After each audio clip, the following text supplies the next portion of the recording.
I knew this conversation was going to happen eventually with Wuthering Waves. The mobile version has become the biggest obstacle to Wuthering Waves development. Now, the user of this post says the title is just a joke, but I do believe this is actually an interesting conversation that we can have. So the person asked a few questions about the game after a campus presentation, and the first question was about optimization. So they said optimization on mobile is still ongoing. The biggest issue right now is memory usage. At the same time, the PC version keeps adding new features to improve quality, so it's hard to solve this problem in the short term. Yeah, I think we can all agree that the memory usage for mobile is actually massive. I think at this point it's bigger than Genshin. The game's massive. It really is. Now, the second point says the cutscene in version 2.7 seems to be a pre-recorded in-game capture with Chinese voiceover, mainly because having a dozen characters appear together puts too much strain on mobile performance. That's why they use recorded gameplay footage instead, which caused some lip sync mismatches. You guys probably noticed it. Non-cutscene cutscenes. I for sure noticed a lot of lip sync issues. It does make sense. Those cutscenes had a lot of characters in them. A lot of NPCs, characters everywhere. I don't think they're terrible cutscenes. The only bad thing is the lip sync. They pre-recorded game capture with Chinese voiceover. They didn't do that with the other languages. They just had the other languages dub over that pre-recorded in-game capture footage. If they pre-record with the other voiceovers, I think it could work. Now, the third point, the final battle in 2.7 was originally planned to have all characters appear as AI teammates, just like in version 1.0, including forecast echoes. But due to mobile optimization issues, they had to compromise and simplify it to the current version. Yeah, so honestly, this one kind of made me sad. While I think the fight was still cool, having all the teammates there on the field is actually really immersive. And I really liked that about the 1.0 quest with Tao Chi, Yamu, like the little Avengers thing going on. Just find a bunch of tacit discords. It was really cool. It was really cool. The fact that they wanted to try echoes as well. I can't help but think Dragon of Dirge would be going around like burning fire everywhere, roar.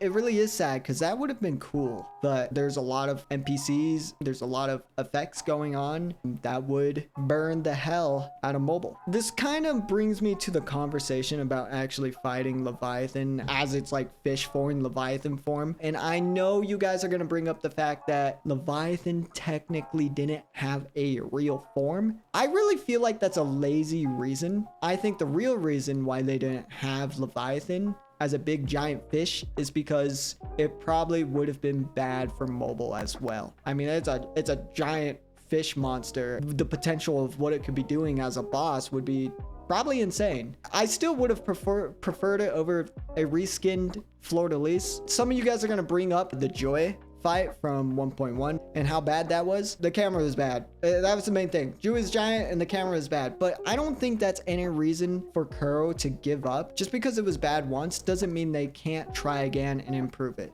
They could totally make a better camera, a better fight. I mean, there's plenty of games out there that fight giant bosses all the time with a good camera. But we got a reskin Fleur-de-Lis, which this isn't supposed to like take away. The fight was still cool. Now, the fourth point, it takes nearly 400 days to develop a single character in Wuthering Waves. So when someone asked how far along the team was, the dev said you could estimate progress based on that timeline. Absolutely crazy. So by the time Jinxi and Chongli came out, they were already nearly done when the game launched. That's kind of crazy to think about. This is good for speculation as well, because at this point, Scar could probably be coming out. Geshu-Lin could probably be coming out. How far off are those characters? The fifth point says they're considering expanding the ecosystem. Player feedback has been received, and for now they're testing out new ideas through limited time events. Eventually it may extend into the open world, for example, transforming into an echo. This one actually makes me super excited because the ecosystem is very lacking. It's something that has the craziest potential. The best example is OG Elusive Realm. OG Elusive Realm had so many cool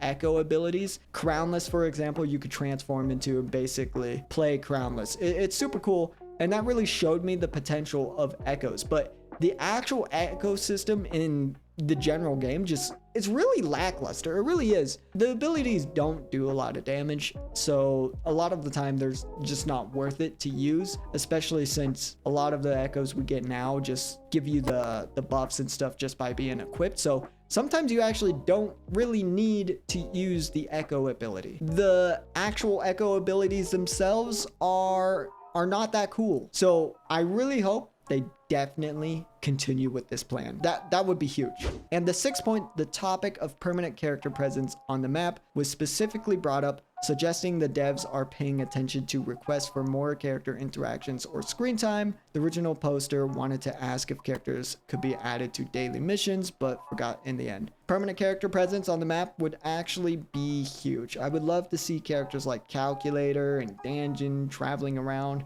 I want to continue this discussion more about mobile actually holding back Wuthering Waves, because I hate to say it, but I believe it's true. And I'm not trying to say this as me putting blame on mobile, because honestly, this game's life is carried by mobile because most of the players are on mobile. It's just the truth. We know that story stuff has a restriction depending on how many characters are on the screen, depending on, you know, certain boss fights and stuff, but I want to know if gameplay as a whole is restricted by mobile. I really feel like now, especially with these like last 3 patches without an actual good real combat event, look at the Vampire Hunters event that we have right now. Looking at that mode, you can easily say that's a mobile game, that's mobile friendly. There's not too much going on. It's very simple, friendly, comfy event. Tower defense, it's also very simple. The worst thing about it is just how long it takes, right? I just want to know, and I'm talking to you mobile players, no shade against you. I want to know how many of you would prefer a Virtual Crisis event or more events like the Vampire Hunter event. The core combat of the game is definitely no easy task for mobile players. There's a lot of swapping going on, there's a lot of dodging, a lot of abilities, a lot of buttons, and some of the enemies are really aggressive too. The game definitely feels like it's more of a story casual game at this point. The end games aren't anything crazy. They're very simplistic modes, like especially Wuthering Waves. It's a garbage game mode at its core, but to be fair, it's a very mobile friendly mode. And Tower Diversity, I think, is mobile friendly as well to a point, depending on like what enemies are in it. I will say there could be a very good reason why they haven't added Karasaurs to the Tower of Adversity yet. But I 100% believe that Kuro can balance it out, and they should balance it out just to make most people happy. I think 2.4 is a good example of a patch that was pretty balanced. New whole region, Septimont, story, it had TCG. Those things favored the casual mobile audience more, and then they had Virtual Crisis and Banners Never Fall. That favored the more hardcore gameplay focused players. I think that was a great patch. Probably one of the best patches of all time. It's also clear that Kuro is really trying to push this game, right? Trying to push it to its limits with what they've been doing. I almost feel like they should maybe make a different game. I feel like if Kuro made an actual non-mobile game that was just for PC and consoles, I think the potential could be massive. Kuro can do some crazy stuff. I feel like if Kuro didn't have anything to hold them back, they could make something truly insane. At the end of the day though, at the start of this game, mobile players knew what kind of game they were getting into. They probably didn't expect all the optimization issues, but they 100% expected the combat. I almost wonder, is it impossible to make 2 different builds? It's probably very hard to do, but could they make 2 different builds of Wuthering Waves? A mobile build and a PC and console build? It's probably a lot of maintenance though. That's for sure. I don't know. Let me know what you guys think down below. I'll see you guys next one. Bye-bye.